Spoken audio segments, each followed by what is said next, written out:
स्वागत है एक बार फिर से आपका मेरे चैनल पे लीगल न्यूज़ 127 पे।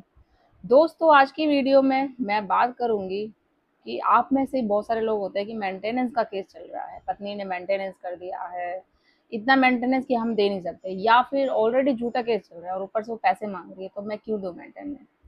तो आज की वीडियो में आपको ये बताऊंगी ऐसा कौन सा काम करना है जिससे मेंटेनेंस बिल्कुल नहीं बनेगा। तो एंड तक बने रहिएगा।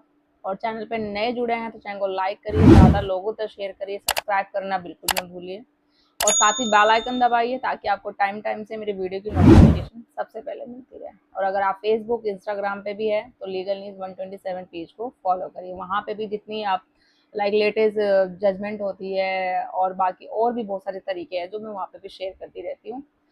तो बात करते हैं सबसे बड़ा टास्क जो होता है पुरुषों के लिए कि मेंटेनेंस, कि पत्नी ने झूठा केस किया है और फिर मेंटेनेंस भी डिमांड कर रही है। तो क्यों दिया जाए मेंटेनेंस, किस लिए।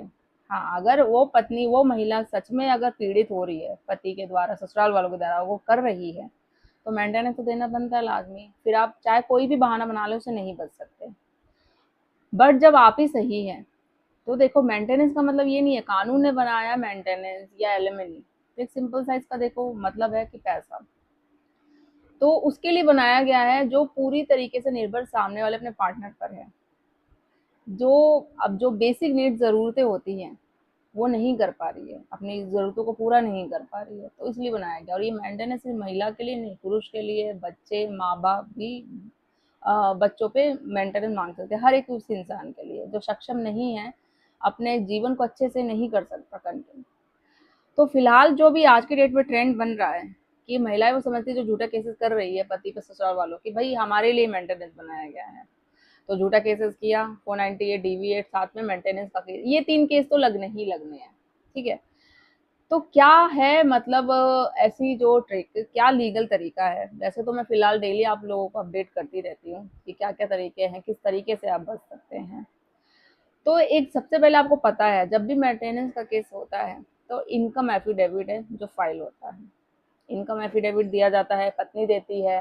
सबसे पहले उसी को देना पड़ता है क्योंकि उसने डिमांड करी है, फिर उसके बाद पति से बोला जाता है, पति देता है। और जब पति को पता चलता है भाई इसमें बहुत सारी चीजें झूठी हैं, तो वो 379 BNS के तरफ केस कर देता है, या सॉरी वो कर देता है।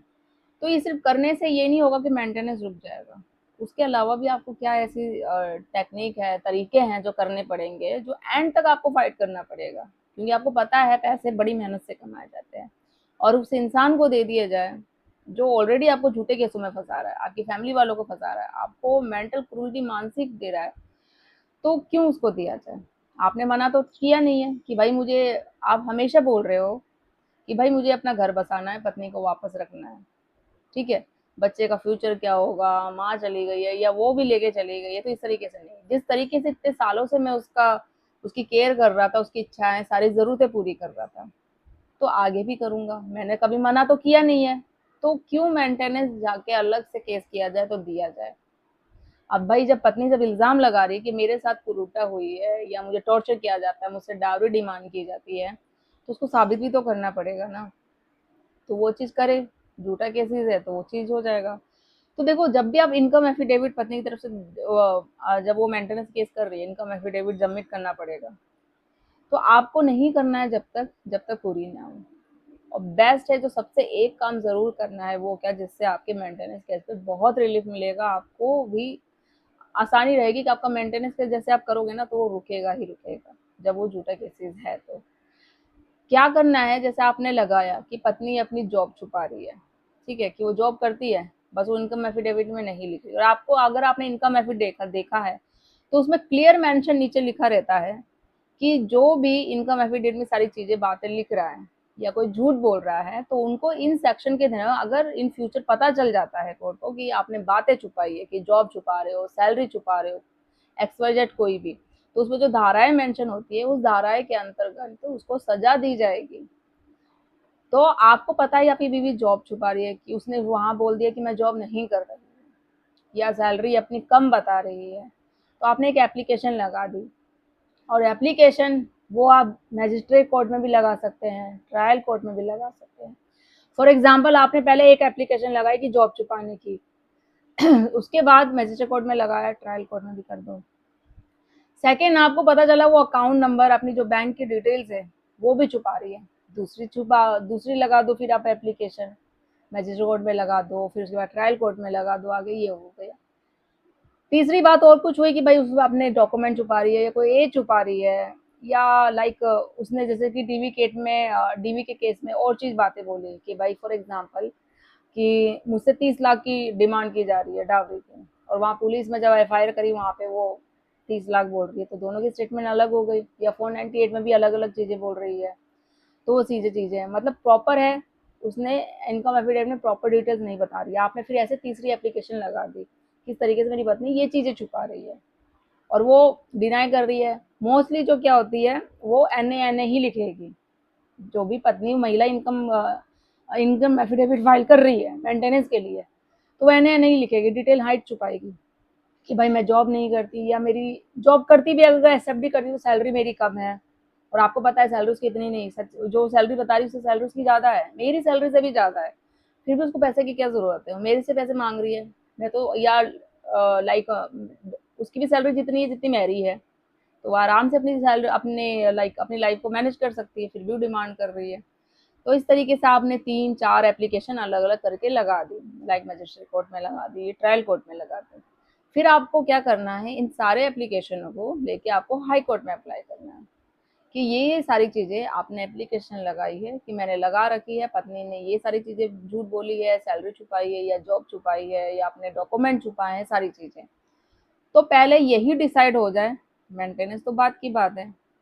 और जब आप हाई कोर्ट में जाओगे ना, सच में यकीन मान के रहो, तो हाई कोर्ट का भी यही फैसला होगा कि इतनी सारी एप्लीकेशन लगी है, मतलब 4-5 मान लो, हर एक बात को लेके उस महिला को, जो उस पत्नी ने मेंटेनेंस डिमांड करी, इनकम एफिडेविट में सारी बात उसने छुपाई है या झूठ बोली है, तो इस चीज को लेके एप्लीकेशन उसके पति ने लगाई है।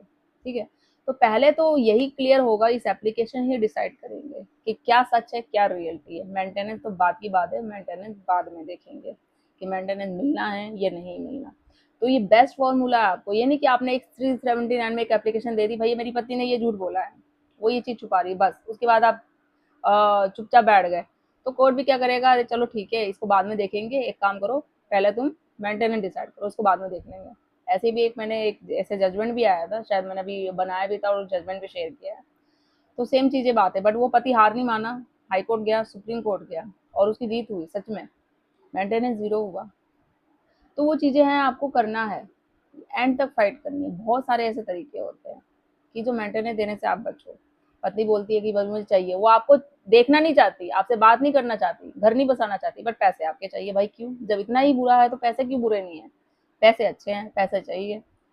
मेरे से ही पैसे लेके मेरे बच्चे की परवरिश करनी है कि भाई मुझे मेरे बच्चे के लिए चाहिए, मेंटेनेंस चाहिए, मैं उसको कैसे लालन पालन करूँ। तो भैया अगर तुम खुद लेके गई हो तो तुम खुद भी दे सकती हो। मैं ये नहीं बोलती बच्चे के पैसे आप मत दो, आपका भी हक बनता है। बट वो चीज़ें जब क्रॉस चीज़ें होती है, क्रॉस एग्जामिनेशन होता है, तो चीज़ें में आप क्वेश्चन पुट कर सकते हैं, आप खुद कर सकते हो या अपने वकील द्वारा करवा सकते हो ये सारी चीज़ें। तो भई आप खुद कैपेबल हो, खुद लेके गए हो तो सीधी चीज़ है। और अगर फॉर एग्ज़ाम्पल मान लो अगर उसका अफ़ेयर चल रहा है, वो किस रीज़न से नहीं रहना चाहती, अडल्टरी में है, तो आप बोलो जब वो उसका खुद फ्यूचर नहीं है, तो वो कैसे मेरे बच्चे का फ्यूचर बनाएगी। वैसे तो जो बच्चे का होता है वो कोर्ट ऐसे नहीं देता। मेंटेनेंस अगर आप फॉर एग्ज़ाम्पल अगर आपकी सैलरी कम है, पत्नी की इनकम ज़्यादा है और वो मेंटेनेंस माँग रही है कि बच्चे के लिए, तो ऐसी सिचुएशन में आप मान सकते हैं कि मुझे बच्चे के लिए चाहिए, अगर आपके साथ रहता है तो, कि भाई डिमांड कर सकते हैं, क्योंकि दोनों का इक्वल राइट बनता है बच्चों को लेकर। ये नहीं कि बच्चे का सिर्फ फादर का ही राइट है कि वही खर्चा करेगा बच्चे पे, माँ का भी राइट बनता है अगर वो वर्किंग है तो ये सारी चीजें हैं, बहुत सारे ऐसे टेक्निक होते हैं, तरीके होते हैं। तो जो भी जजमेंट भी आती है हाई कोर्ट सुप्रीम कोर्ट की, मैं आप लोगों को शेयर करती रहती हूँ। अगर आपका सेम केस है, सेम सिचुएशन से गुजर रहे हैं, तो और क्या हेल्प चाहिए केस से रिलेटेड, तो आप मुझसे बात कर सकते हैं, कमेंट कर सकते हैं। तो जल्दी मिलूंगी अपनी नेक्स्ट वीडियो में, तब तक के लिए थैंक यू।